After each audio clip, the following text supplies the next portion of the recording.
Hello friends, welcome back to our channel maths भाई सचिन यादव। चलिए आगे स्टार्ट करते हैं। लास्ट टर्न पे मैंने प्रैक्टिस सेट 1 के 15 क्वेश्चन कर लिए थे। अब आगे स्टार्ट करते हैं। आगे 16वें क्वेश्चन से स्टार्ट करेंगे। देखिएगा कैसे करेंगे। 16वें क्वेश्चन से स्टार्ट करेंगे और कोशिश करेंगे कि आज इसको ख़त्म कर दें। अब 16वां क्वेश्चन क्या है? सबसे पहला क्वेश्चन जो 16 है हमको दे रखा है वो क्या है, वो कैसे करेंगे। देखिए 16 क्वेश्चन पढ़िए।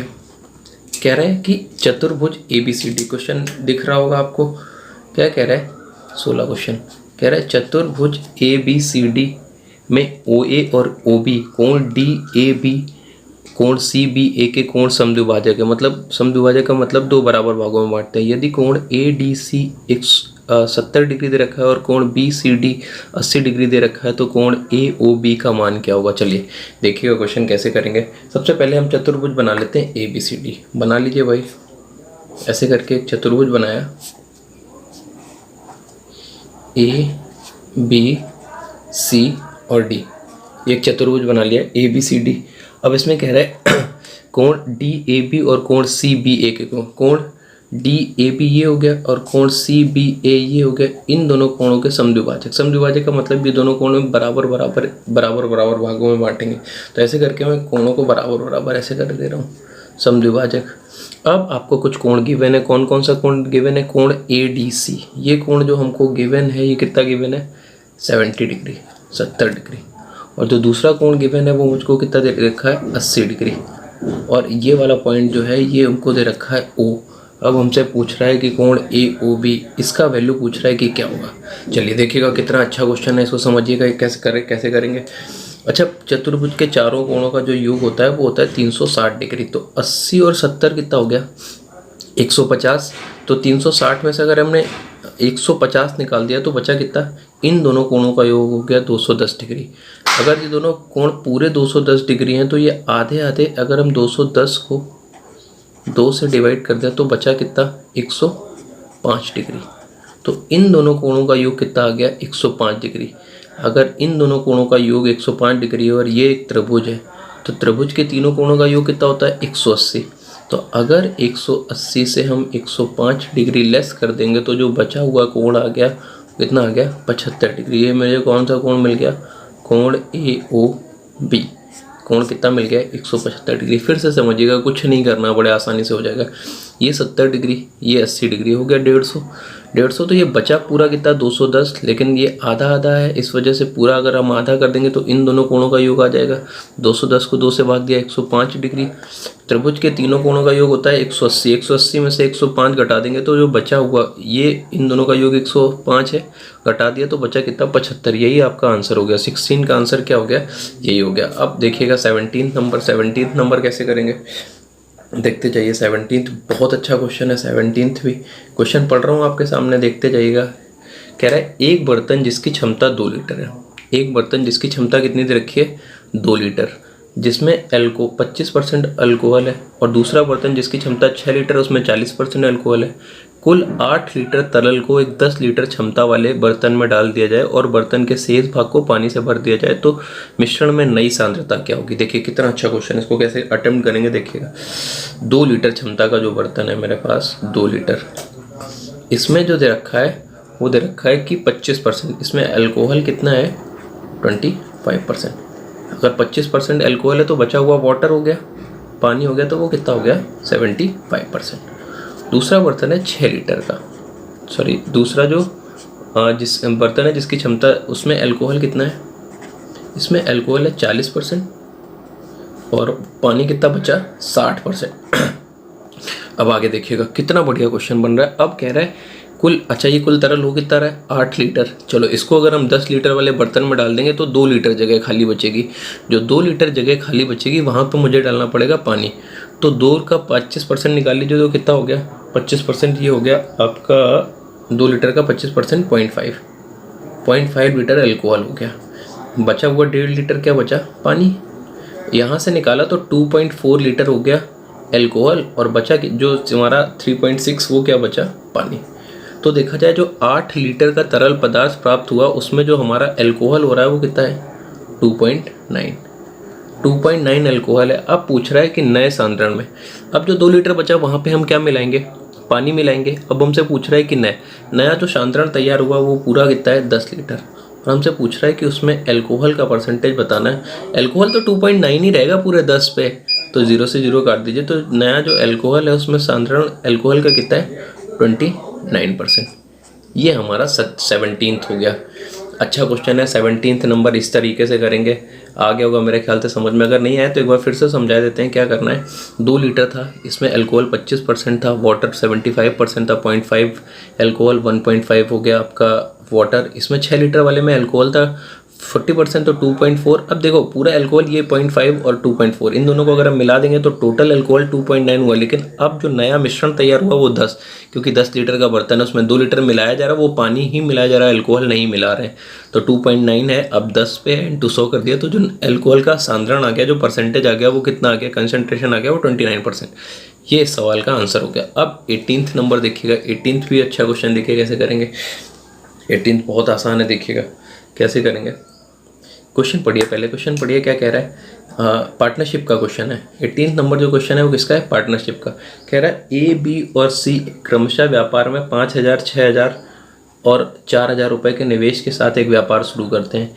ए को व्यापार के प्रबंधन के लिए कुल लाभ का 30% दिया जाता है तथा शेष लाभ को उनके निवेश के अनुपात में बांट दिया जाता है।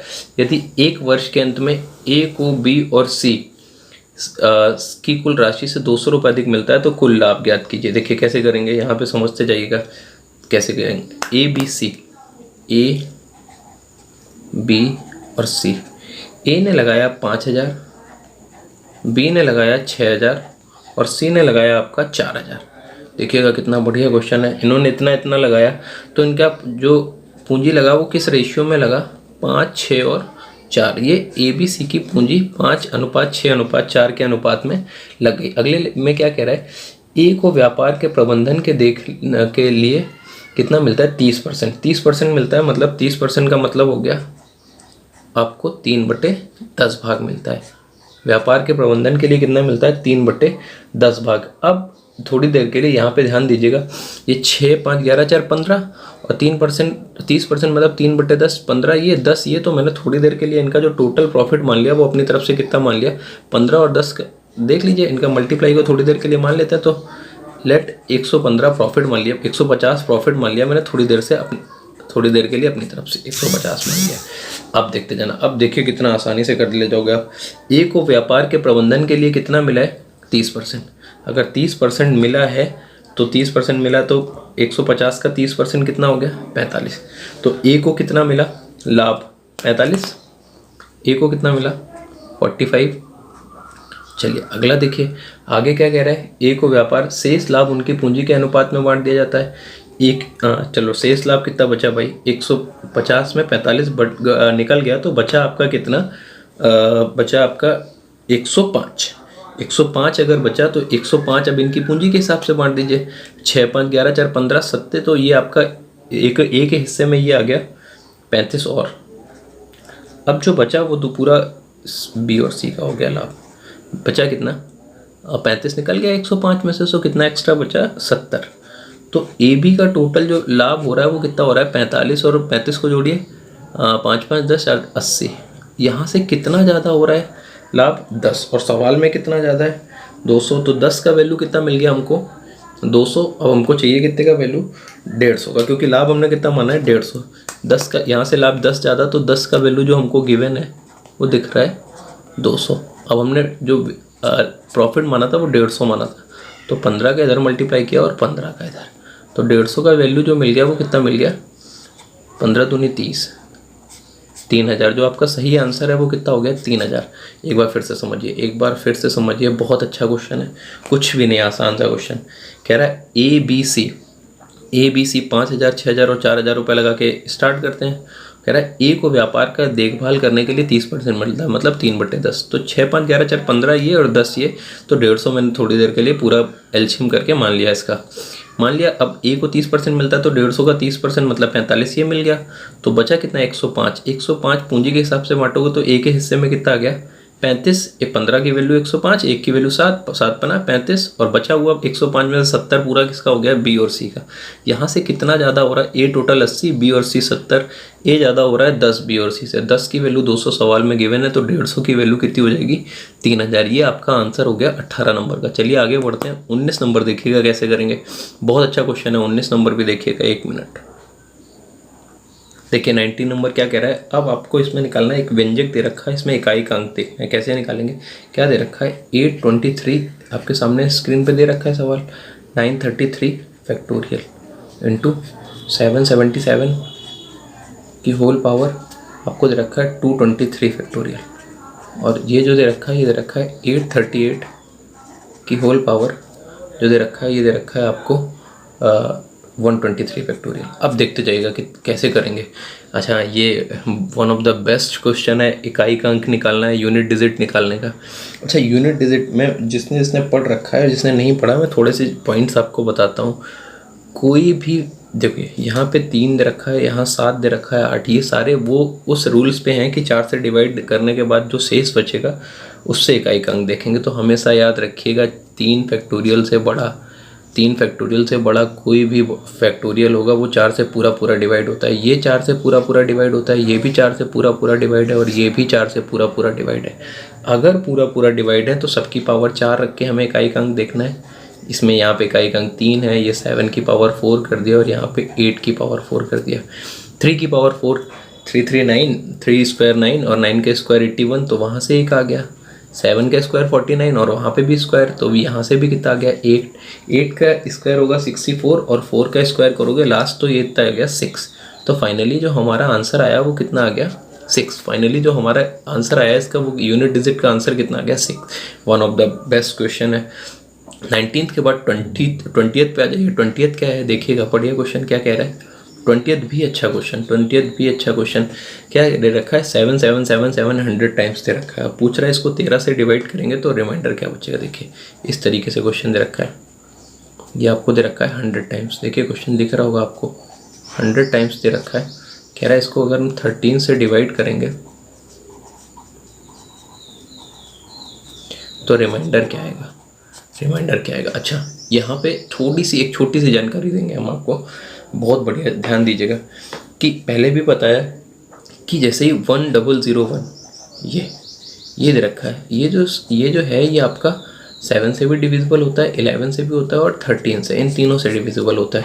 जैसे इसको आप काटेंगे तो ये 7, 11 और 13 तीनों से पूरा पूरा कट जाता है। अभी हमें इन दोनों का यूज़ नहीं है हाल फिलहाल में, सिर्फ हमें यूज़ किसका है, अगर ये 13 से डिविजिबल है। अब सपोज़ कि मैंने इसमें 7 से अगर कभी 77 से ऐसे करके ये आ गया, ये तो ये 1001 से डिविजिबल होगा भाई। 1001 कोई भी ऐसी संख्या जो 3 डिजिट की संख्या रिपीट करे वो हमेशा 1001 से, जैसे ये दे रखा है आपको 543 इस तरीके की संख्या दे रखी है।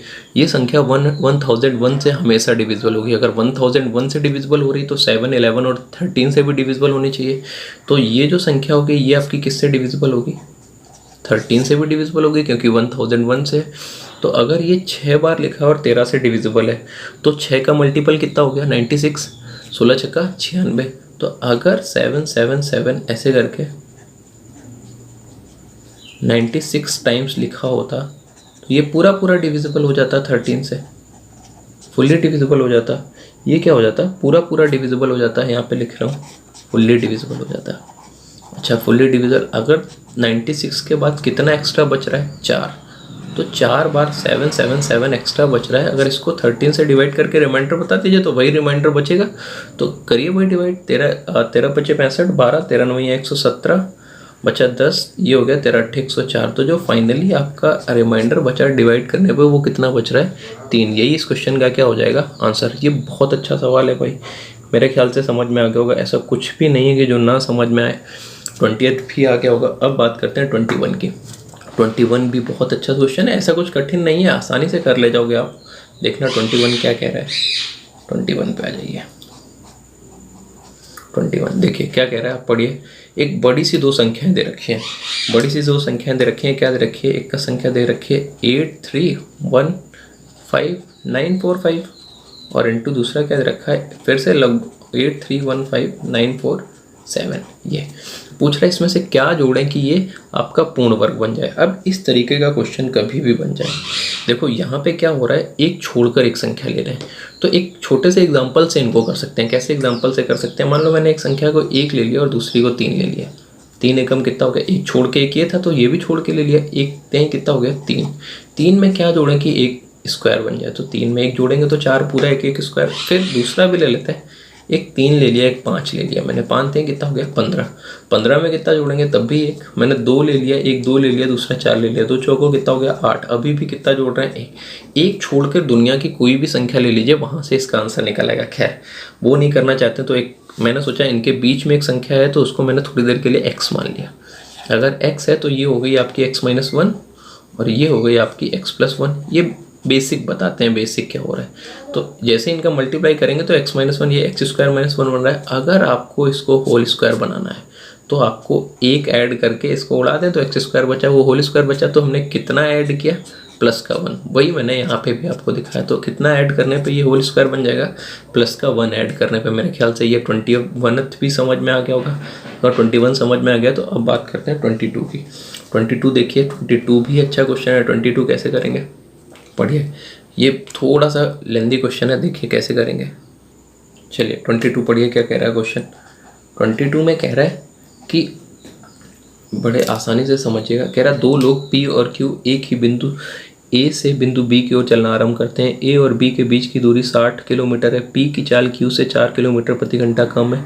Q B पर पहुंचकर और तुरंत वापस लौटकर P को B से 12 किलोमीटर की दूरी पर मिलता है, तो P और Q की चाल किलोमीटर प्रति घंटे में क्या होंगी। यही क्वेश्चन दे रखा है आपको 22 ये दे रखा है। तो अब इसको हल करने का तरीका देखिएगा कितना आसानी से हल होगा। देखिए क्या कह रहा है, P और Q के बीच की दूरी, P और Q के बीच, A और B के बीच की दूरी कितना दे रखा है, A और B के बीच की दूरी दे रखा है इन्होंने, यहाँ से यहाँ तक का दूरी जो दे रखा है ये गिवन है आपको 60 किलोमीटर।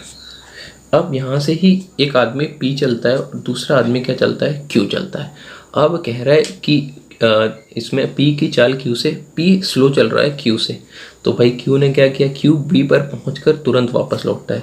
Q B पर पहुँचा, 60 किलोमीटर तय किया और तुरंत वापस लौटा। जैसे पहुंचा तुरंत वापस लौटा, तो वापस आके B से 12 किलोमीटर की दूरी पर, मतलब यहाँ कहीं पे ये किससे मिलता है, A से मिलता है। तो ये Q गया कितना, 60 गया और 12 वापस आया, 60 गया और 12 वापस आया। तो Q ने कितना डिस्टेंस चला, 60 वो और 12, ये कितना चल गया 72। और P उतनी देर में कितना चल पाया, चले तो सेम टाइम पे थे, तो ये A पे पहुंचा और ये कहाँ A से यहाँ तक ही पहुंच पाया। तो 60 में से 12 कम कर दीजिए तो कितना चल पाया 48। तो P कितना चला 48 किलोमीटर, ये इतना चला है। अगर चला है तो अब यहाँ से इन्होंने कितनी दूरी चली, 2-3 सेम टाइम में चली है। तो सेम टाइम में याद होगा कि समान समय में जो दूरी का अनुपात होता है वही चालों का अनुपात होता है। तो दूरी का रेशियो अगर 2-3 है तो चाल का रेशियो भी कितना होगा, जो चाल का अनुपात होगा वो भी कितना होगा 2-3।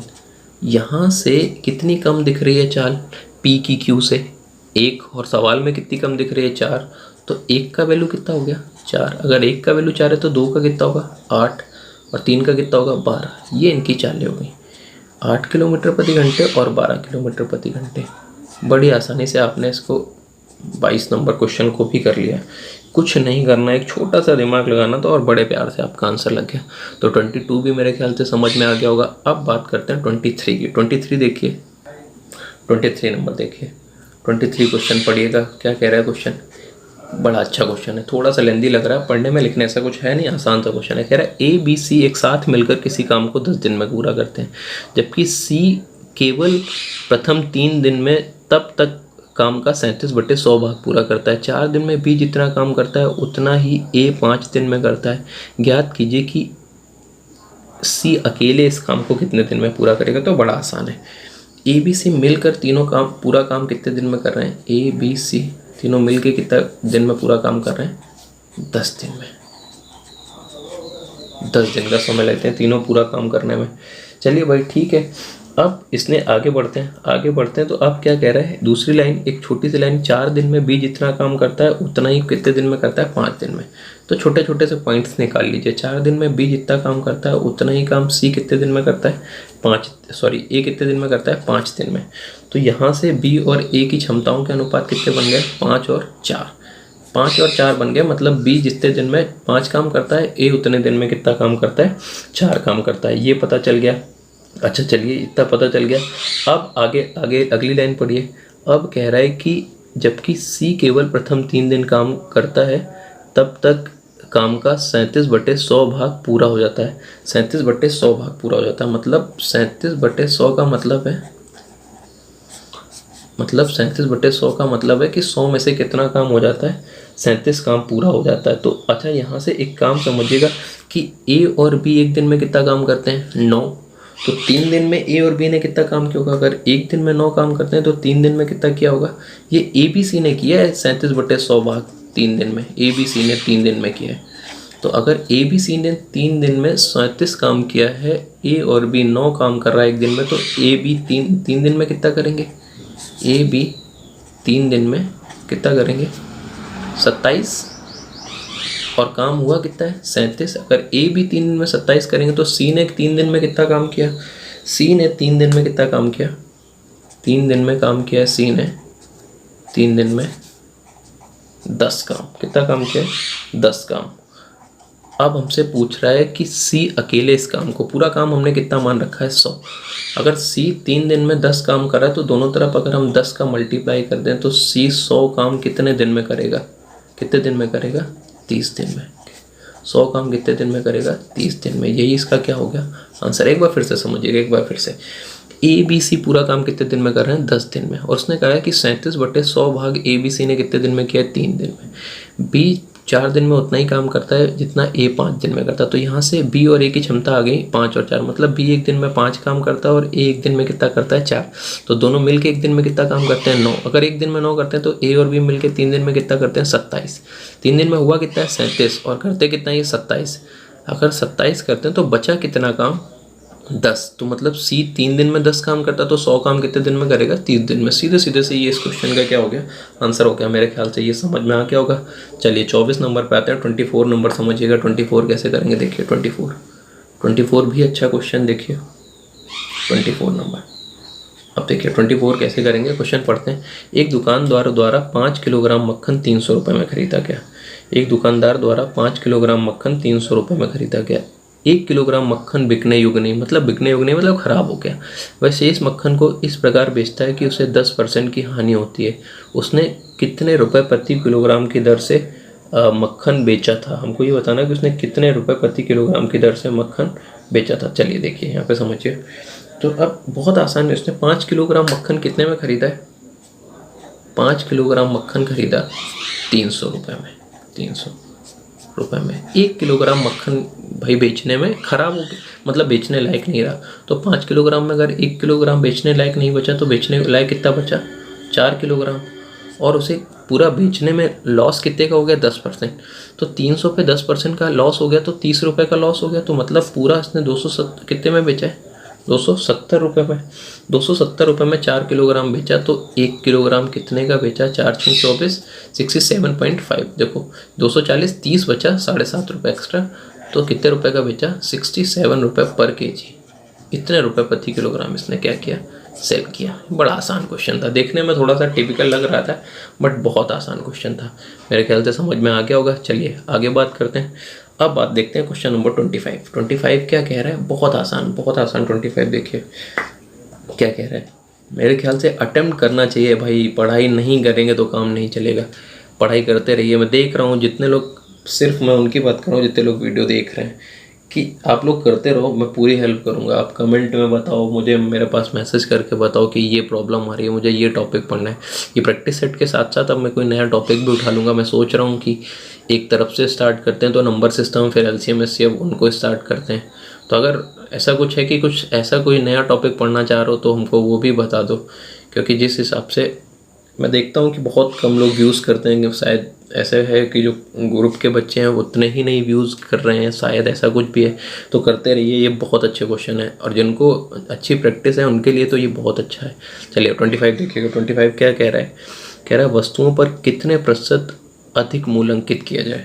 क्वेश्चन क्या कह रहा है, देखते जाइए कि वस्तुओं पर कितना प्रतिशत अधिक मूल्य अंकित किया जाए कि 20% छूट के बाद भी उतनी राशि वापस आ सके जितनी छूट से पहले थी। बहुत बढ़िया है। 20% छूट का मतलब कितना हो गया, 5 से 4। तो 5 से 4 है तो 4 से 5 अंकित करो आप।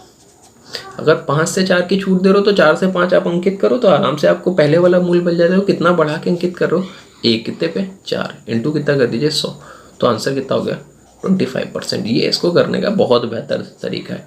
क्या कह रहा है, कितने प्रतिशत अधिक मूल अंकित किया जाए, तो कितना अधिक अंकित कर रहे हैं, 1 अधिक अंकित कर रहे हैं, कितने पे 4 पे, तो कितने परसेंट अधिक अंकित कर रहे हैं 25%। सीधे सीधे से इसका आंसर हो गया। मेरे ख्याल से ये भी समझ में आ गया होगा।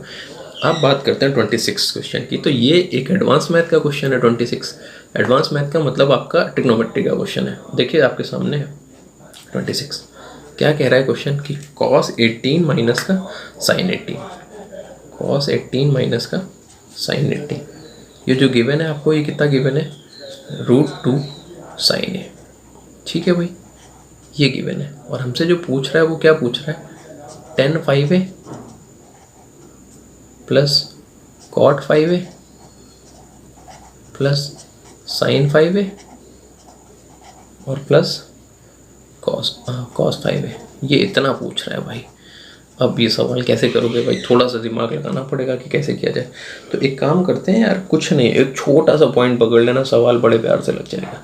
छोटा सा पॉइंट क्या पकड़ना है हमको, अगर ये √2 यहाँ मल्टीप्लाई में है तो इधर डिवाइड में आएगा, तो क्या हो जाएगा 1/√2 cos 18, ये क्या हो जाएगा 1/√2 sin 18 बराबर sin a। अगर इधर ये sin a में है तो मुझे ये जो फॉर्मूला बनाना है ये भी sin a में ही बनाऊँ। sin a में कैसे, याद होगा sin a cos b minus cos a sin b, ऐसे करके एक फॉर्मूला होता है। तो 1/√2 आपकी sin 45 की वैल्यू होती है, तो sin a cos b minus cos a sin b, ये cos 45 का भी होता है। तो ये सीधे सीधे sin a माइनस b बन रहा है, तो 45 माइनस 18 का बन गया ये फॉर्मूला। और यहाँ से क्या बना sin a। तो यार बेटा a का वैल्यू मुझे सीधे सीधे दिख रहा है, कितना दिख रहा है 27 डिग्री। अगर a का वैल्यू 27 है तो उसको उठा के यहाँ पर रखिए, 27 रखा, जैसे ही 27 5 जा रखा है तो ये कितना हो गया 135, 10 135 माइनस 1, cot 125 35, ये भी -1। जैसे इसको रखेंगे तो sin 135 हो जाएगा, ये होता है आपका प्लस का 1/√2, और cos 135 भी होता है माइनस का 1/√2। ये आपका खत्म, और बच रहा है वो कितना बच रहा है -2। तो जो इसका आंसर हो गया क्वेश्चन का वो कितना हुआ -2। यही इस क्वेश्चन का क्या हो गया आंसर हो गया 26 क्वेश्चन। बहुत बढ़िया क्वेश्चन था 26, मेरे ख्याल से समझ में आ गया होगा। चलिए बात करते हैं 26। कोई दिक्कत हो तो हमसे पूछ लीजिएगा भाई। 26 के बाद बात करते हैं 27 नंबर। 27 नंबर क्वेश्चन क्या कह रहा है देखिए, 27 नंबर समझते चलिए। बढ़िया बढ़िया क्वेश्चन है, अच्छे से करते चलेंगे तो शायद सब आराम से निपट जाएगा, परेशान बिल्कुल नहीं होइए। क्या कह रहा है, 10% वार्षिक दर पर 3 वर्षों के लिए निश्चित धनराशि पर साधारण ब्याज और चक्रवृद्धि ब्याज का अंतर 15 रुपये 50 पैसे। कितना दे रखा है 15 रुपये 50 पैसे। तो अब आपसे कह रहा है आपको वो धनराशि बतानी है। तो 3 वर्ष का जो डिफरेंस दे रखा है वो किस चीज़ का दे रखा है, CI और SI का डिफरेंस। 3 वर्ष का CI और SI का जो डिफरेंस दे रखा है कितना दे रखा है 15 रुपये 50 पैसे, 15.50 ये दे रखा है। अब आपसे कह रहा है वह धनराशि बतानी है हमको, और रेट ऑफ इंटरेस्ट कितना दे रखा है R जो दे रखा है 10%। तो मैंने पहले भी बताया है, फिर से समझ लीजिएगा। ऐसे केसेस में हमेशा CI माइनस SI के क्वेश्चंस कैसे अटेम्प्ट करोगे, 10% का मतलब 1/10, और 3 वर्ष की बात करा तो क्यूब करके मैंने मूलधन अपनी तरफ से कितना लेट कर लिया, P लेट किया 1000। तो अब कैसे P 10% कितना हो जाएगा, ये 100, ये 100, ये 100, ये 10, ये 20, और इसका 1% कितना हो गया। चलिए देखिए, ये 10, ये 20 और ये पूरा आपका होता है साधारण ब्याज, और ये पूरा होता है CI। तो ये जो इतना है ये आपका क्या है CI माइनस SI, ये कितना हो रहा है 31। और क्वेश्चन में ये आपको कितना गिवन है 15 रुपये 50 पैसे। अब ये देखो 31 का आधा है, तो यहाँ से हमको सीधे सीधे आधे का मतलब 2 का वैल्यू कितना मिल गया 1। तो हमें 1000 का वैल्यू आधा है तो जस्ट आधा कर दीजिए, 1000 का आधा कितना हो गया 500। तो जो हमारा आंसर हो गया वो कितना हो गया, मूलधन कितना हो गया 500 रुपये। ये 27 नंबर का क्या हो गया आपका आंसर हो गया। मेरे ख्याल से 27 समझ में आ गया होगा, ऐसा कुछ इतना कठिन है नहीं। 27 के बाद 28 देख लीजिए। 28 भी आसान क्वेश्चन है, बस थोड़ा सा देखने में आपको लगेगा कि ट्रेन का क्वेश्चन है। ट्रेन का क्वेश्चन कैसे करेंगे 28 देखिए। 28 कैसे करेंगे, बड़ा आसान क्वेश्चन देखिए। क्वेश्चन आपके स्क्रीन पे है। क्या कह रहा है क्वेश्चन कि 2 रेलगाड़ियों की लंबाइयाँ क्रमशः 190 और 210 मीटर है। ये रेलगाड़ियाँ विपरीत दिशा में समांतर पटरी पर चल रही हैं यदि उनकी चाल 40 और 32 किलोमीटर प्रति विपरीत दिशा में चल रही है। देखिए ट्रेनों की लंबाइयाँ हमेशा जुड़ती हैं, एक की लंबाई 190 और दूसरे की, तो जो टोटल दूरी ये चलेंगी तो 190 प्लस 210 इतनी दूरी टोटल चलनी पड़ेगी। और अपोजिट डायरेक्शन में चल रही तो सापेक्ष चाल जुड़ के आएगी तो 72 किलोमीटर प्रति घंटे हो गया। अब वो मीटर में है तो इसको मीटर पर सेकंड में बदलना जाएगा, 5/18 करेंगे तो 18 घूम के कहाँ पे आ गया, ऊपर एक ही लाइन में आ जाएगा। ये कुल दूरी चल रही है, ये चाल हो गई, चाल किलोमीटर प्रति घंटे में दे दो, 5/18 का गुणा करके इसको चेंज किया है।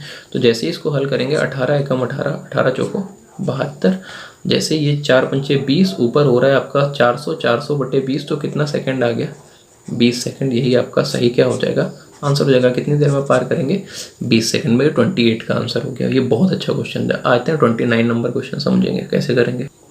29 क्या कह रहा है, 29 पढ़िए क्वेश्चन। कह रहा है अजय और अनुज क्रमशः 15 किलोमीटर प्रति घंटे और 12 किलोमीटर प्रति घंटे की चाल से एक साथ दिल्ली से गोवा की ओर निकलते हैं और आधे घंटे बाद रेखा भी दिल्ली से गोवा के लिए निकल जाती है। कुछ समय बाद वह अनुज को पार कर जाती है और 90 मिनट के बाद अजय को भी पार कर जाती है। तो रेखा की चाल ज्ञात कीजिए। ये बहुत अच्छा क्वेश्चन है। अब इसको अटेम्प्ट करने से पहले इसको ऑप्शन से अगर ट्राई करें तो ये ज़्यादा आसानी से लग जाएगा। पहले मैं समझा देता हूँ कैसे अटेम्प्ट कैसे करेंगे। देखिए क्या कह रहा है, अजय की चाल पता है आपको, अजय की चाल कितनी पता चल गई, 15 किलोमीटर पर आवर।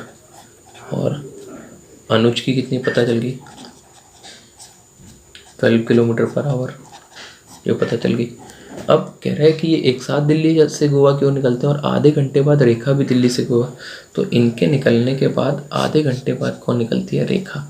अजय और ये एक साथ निकलते हैं। तो जब रेखा निकली थी आधे घंटे बाद निकलते हैं तो ये 6 किलोमीटर पे था अनुज जब रेखा निकली, और अजय 7.5 किलोमीटर पे था जब रेखा यहाँ से निकलती है।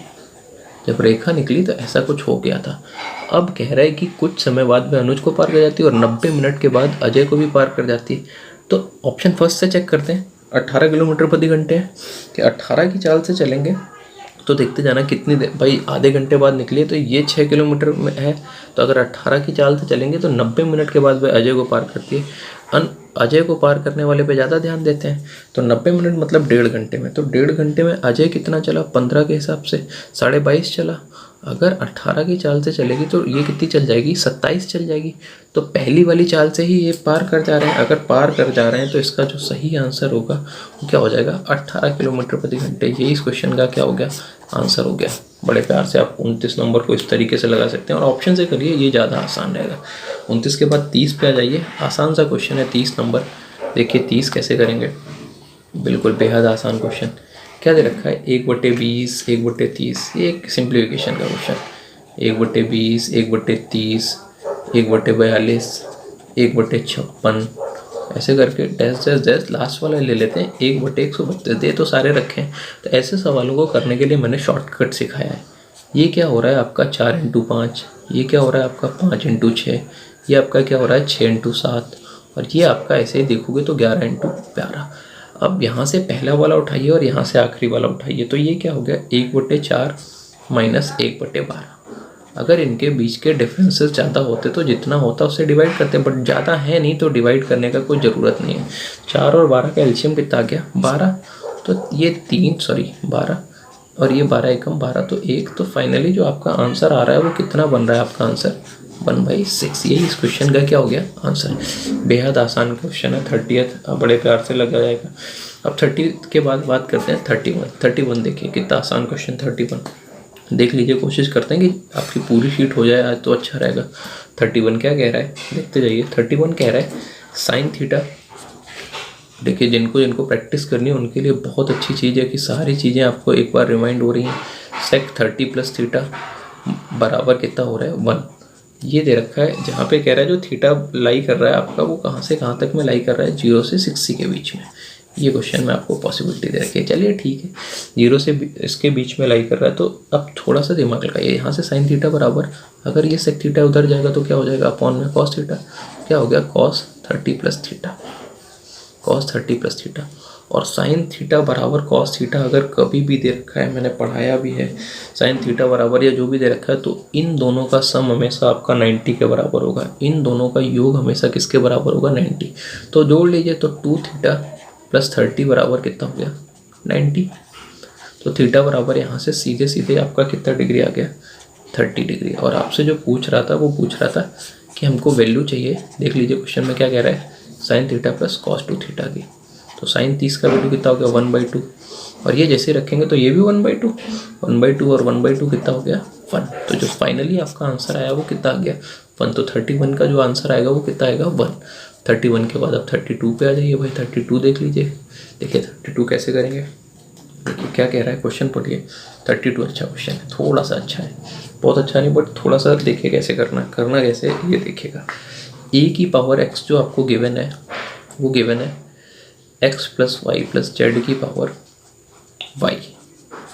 ऐसे ही आपको a की पावर y गिवन है, ये क्या गिवन है आपको, x plus y plus z की पावर z, और a की पावर z जो गिवन है वो क्या गिवन है, x plus y plus z की power z, x plus y plus z की पावर z। ये 3 चीज़ें गिवन है, और तब आपसे पूछ रहा है कि चारों ऑप्शन में से कौन सा ऑप्शन सही होगा। आप थोड़ा सा दिमाग लगा लीजिए, यहाँ पे कुछ नहीं करना है। तो एक काम करते हैं, अगर चारों ऑप्शन को सही करना है, अगर यहाँ पे मैंने मल्टीप्लाई कर दिया तो एक चीज़ फ़ायदा मिल जाएगा मुझे। किस चीज़ का फ़ायदा मिलेगा, इनका तीनों का क्या करते हैं, मल्टीप्लाई। जैसे ही मल्टीप्लाई करेंगे तो a की पावर x, a की पावर y, मल्टीप्लाई करिए a की पावर x, a की पावर y, a की पावर z। देखो नीचे बेस सेम है तो घातें, जैसे ही आप मल्टीप्लाई करेंगे तो बेस सेम है तो घातें क्या हो जाएंगी, जुड़ जाएंगी। तो x plus y plus z की पावर क्या हो गया, x plus y plus z, और यहाँ पे भी बेस सेम है तो ऊपर भी घातें जुड़ जाएंगी। तो a की power x plus y plus z, और ये क्या हो गया, x plus y plus z की power x plus y plus z. ये चलिए ये हो गया। अब देखिए अगर पावर सेम है तो नीचे वाले भी सेम होंगे, तो सीधे सीधे से आप यहाँ से एक छोटा सा पॉइंट मिल रहा है आपको, क्या मिल रहा है, a बराबर x plus y plus z. अगर a बराबर x plus y plus z है तो क्या ये किसी ऑप्शन में है, नहीं है, लेकिन एक ऑप्शन मिल रहा है जहाँ पे आपको x बराबर a/3, मतलब x a जो है वो x का एक दिया, ये ठीक है भाई, x बराबर a/3 तो y बराबर भी a/3 और z बराबर भी a/3, सब x y z तीनों को a/3 तो ये लाई कर जाएगा। इस वजह से जो आपका ऑप्शन सही होगा वो कौन सा ऑप्शन सही होगा, 4th ऑप्शन। कौन सा ऑप्शन सही होगा, 4th ऑप्शन। मेरे ख्याल से समझ में आ गया होगा। अब इसका एक और क्वेश्चन बचा है 33 नंबर, वो देख लीजिए। 33 कैसे ही देखिए, 33 क्या कह रहा है कि ABCD एक चक्रीय चतुर्भुज है। चक्रीय चतुर्भुज का मतलब क्या होता है कि वह चतुर्भुज जिसकी चारों भुजाएं किसी वृत्त को स्पर्श कर रही हो, तो वो होता है आपका चक्रीय चतुर्भुज। जहाँ पे ABCD, AB क्या दे रखा है, ये आपको दे रखा है व्यास दे रखा है, क्या दे रखा है, व्यास दे रखा है। अगर व्यास दे रखा है तो अब यहाँ से इसने ABD कोण जो गिवन है ये आपको गिवन है, ये जो एंगल आपको गिवन है ये गिवन है आपको 50 डिग्री। कितना गिवन है, 50 डिग्री। ये एंगल आपको 50 डिग्री गिवन है। तो अब आपसे पूछ रहा है कि आपको ये वाला एंगल चाहिए कि ये वाला एंगल क्या होगा। तो अब इसको कैसे अटेम्प्ट करेंगे ये समझिए। अगर ये 50 डिग्री दे रखा है तो ये जो एंगल होगा ये कोण कितना बनेगा, 90 डिग्री। क्यों बनेगा कि अर्धवृत्त पे, ये आपका डायमीटर है, व्यास है, तो अर्धवृत्त पे बना कोण कितना होता है, समकोण। तो अगर आपका ये 90 डिग्री हो गया तो ये बचा हुआ कितना बचा, 40 डिग्री।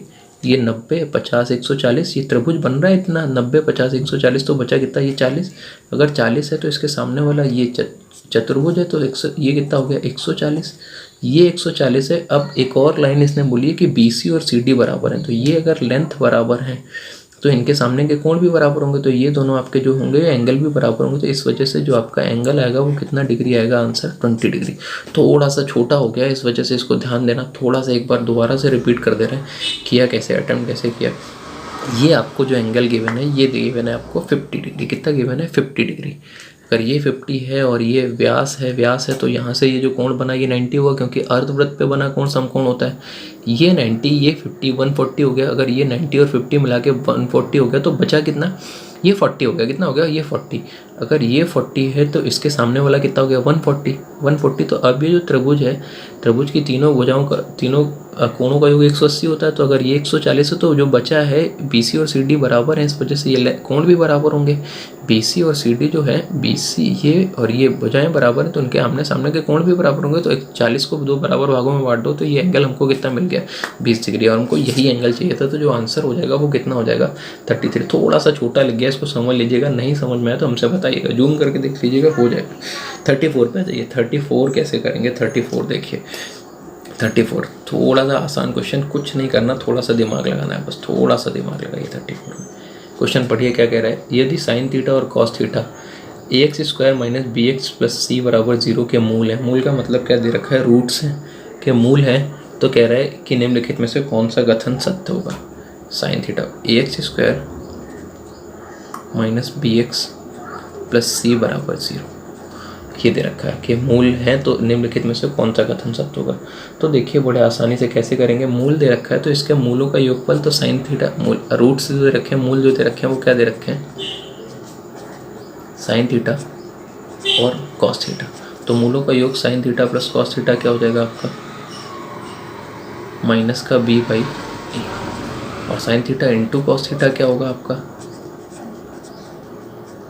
c बाई ए। अब आपसे पूछ रहा है कौन सा ऑप्शन सही होगा। तो एक काम करते हैं, बड़ा आसानी से आप कर सकते हो। क्या करो, दोनों साइड इसका क्या कर दीजिए, होल स्क्वायर कर दीजिए। कैसे करेंगे, sine square theta plus cos square theta, तो इसको सीधे लिखते हैं 1 + 2 sine theta into cos theta, और उधर का स्क्वायर करेंगे तो क्या हो जाएगा b² प्लस का। अच्छा, 2 sine theta plus cos theta, sine theta into cos theta का वैल्यू हमको कितना पता है, c बाई ए, उठा के रख दीजिए। 1 + 2c बाई क्या हो जाएगा a, बराबर किसके हो गया b² हल करिए तो a + 2c अपॉन a बराबर क्या हो गया b² a से a खत्म, यहाँ से कि इसका मल्टीप्लाई इधर कर दीजिए तो क्या हो गया a² + 2ac बराबर b²। अभी इसको उधर ले जाइए तो क्या हो जाएगा, या तो उसको इधर ले आइए तो क्या हो जाएगा a² - b² + 2ac बराबर 0। देखिए कौन सा ऑप्शन मैच कर रहा है, वही इसका क्या हो जाएगा, सही क्या हो जाएगा, आंसर हो जाएगा। देखिए कौन सा जो ऑप्शन मैच कर रहा है वही इस क्वेश्चन का सही क्या होगा, आंसर होगा। तो 34 हो गया। अब बात करते हैं क्वेश्चन नंबर 35 की। देखिए 35 भी अच्छा क्वेश्चन, आसानी से कर ले जाएंगे। वैसे आपको पढ़ाया हुआ क्वेश्चन है क्लास में, बहुत आसान क्वेश्चन है 35। देखिए कैसे करेंगे। देखिए पहले क्वेश्चन पढ़िए, 35 क्वेश्चन पढ़िए, आपकी स्क्रीन पे आ रहा होगा, पढ़िए क्या कह रहा है क्वेश्चन, कि एक घोड़ा और एक गाय प्रत्येक को 12,000 रुपये में बेचता है। तो घोड़े का भी सेलिंग प्राइस आपका 12,000 हो गया और गाय का भी सेलिंग प्राइस कितना हो गया 12,000। घोड़े को 20% की हानि पर बेचा गया, 20% की हानि पे बेचा गया। तो जो घोड़े को 20% की हानि पे बेचा गया, तो 20% की हानि का मतलब घोड़ा खरीदा आपका 5 में गया था और बेचा कितने में गया 4। CP था इसका 5 और सेलिंग प्राइस कितना है 4। चलिए ये बात हो गई। अब अगली लाइन में क्या कह रहा है, तथा गाय को 20% लाभ पर। तो गाय आपकी जो काऊ थी, गाय थी, वो खरीदी 5 में गई और बेची कहाँ, कितने की गई 6 की। तो आ गया संपूर्ण विनिमय का परिणाम क्या होगा, मतलब पूरे जो व्यापार में लेन देन में लाभ या हानि हुई है वो कितने की हुई है, ये हमको बताना है।